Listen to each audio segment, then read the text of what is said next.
2 Chronicles chapter 18. Now Jehoshaphat had great wealth and honor, and he allied himself with Ahab by marriage. Some years later he went down to see Ahab in Samaria. Ahab slaughtered many sheep and cattle for him, and the people with him, and urged him to attack Ramoth Gilead. Ahab, king of Israel, asked Jehoshaphat, king of Judah, "Will you go with me against Ramoth Gilead?" Jehoshaphat replied, "I am as you are, and my people as your people. We will join you in the war." But Jehoshaphat also said to the king of Israel, "First seek the counsel of the Lord."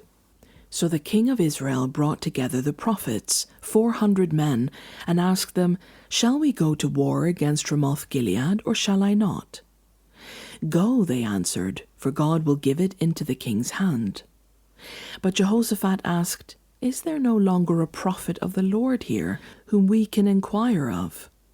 The king of Israel answered Jehoshaphat, "There is still one prophet through whom we can inquire of the Lord, but I hate him, because he never prophesies anything good about me, but always bad. He is Micaiah, son of Imlah." "The king should not say such a thing," Jehoshaphat replied. So the king of Israel called one of his officials and said, "Bring Micaiah, son of Imlah, at once." Dressed in their royal robes, the king of Israel and Jehoshaphat, king of Judah, were sitting on their thrones at the threshing floor by the entrance of the gate of Samaria, with all the prophets prophesying before them. Now Zedekiah, son of Kenana, had made iron horns, and he declared, "This is what the Lord says, with these you will gore the Arameans until they are destroyed." All the other prophets were prophesying the same thing. "Attack Ramoth Gilead and be victorious," they said, "for the Lord will give it into the king's hand." The messenger who had gone to summon Micaiah said to him, "Look, the other prophets without exception are predicting success for the king. Let your word agree with theirs and speak favorably." But Micaiah said, "As surely as the Lord lives, I can tell him only what my God says." When he arrived, the king asked him, "Micaiah, shall we go to war against Ramoth Gilead, or shall I not?" "Attack and be victorious," he answered, "for they will be given into your hand." The king said to him, "How many times must I make you swear to tell me nothing but the truth in the name of the Lord?" Then Micaiah answered, "I saw all Israel scattered on the hills like sheep, without a shepherd.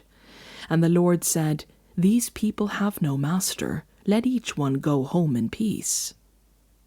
The king of Israel said to Jehoshaphat, "Didn't I tell you that he never prophesies anything good about me, but only bad?" Micaiah continued, "Therefore, hear the word of the Lord. I saw the Lord sitting on his throne, with all the multitudes of heaven standing on his right and on his left. And the Lord said, 'Who will entice Ahab, king of Israel, into attacking Ramoth Gilead and going to his death there?' One suggested this, and another that. Finally a spirit came forward, stood before the Lord, and said, 'I will entice him.' 'By what means?' the Lord asked. 'I will go and be a deceiving spirit in the mouths of all his prophets,' he said. 'You will succeed in enticing him,' said the Lord. 'Go and do it.' So now the Lord has put a deceiving spirit in the mouths of these prophets of yours. The Lord has decreed disaster for you." Then Zedekiah, son of Kenana, went up and slapped Micaiah in the face. "Which way did the spirit from the Lord go when he went from me to speak to you?" he asked. Micaiah replied, "You will find out on the day you go to hide in an inner room."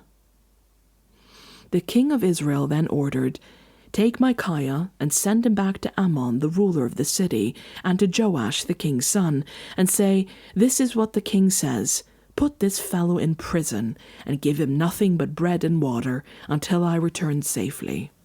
Micaiah declared, "If you ever return safely, the Lord has not spoken through me." Then he added, "Mark my words, all you people." So the king of Israel and Jehoshaphat, king of Judah, went up to Ramoth Gilead. The king of Israel said to Jehoshaphat, I will enter the battle in disguise, but you wear your royal robes. So the king of Israel disguised himself and went into battle. Now the king of Aram had ordered his chariot commanders, Do not fight with anyone, small or great, except the king of Israel. When the chariot commanders saw Jehoshaphat, they thought, This is the king of Israel. So they turned to attack him. But Jehoshaphat cried out, and the Lord helped him. God drew them away from him, for when the chariot commanders saw that he was not the king of Israel, they stopped pursuing him. But someone drew his bow at random and hit the king of Israel between the breastplate and the scale armor. The king told the chariot driver, Wheel around and get me out of the fighting. I've been wounded. All day long the battle raged, and the king of Israel propped himself up in his chariot, facing the Arameans until evening. Then, at sunset, he died.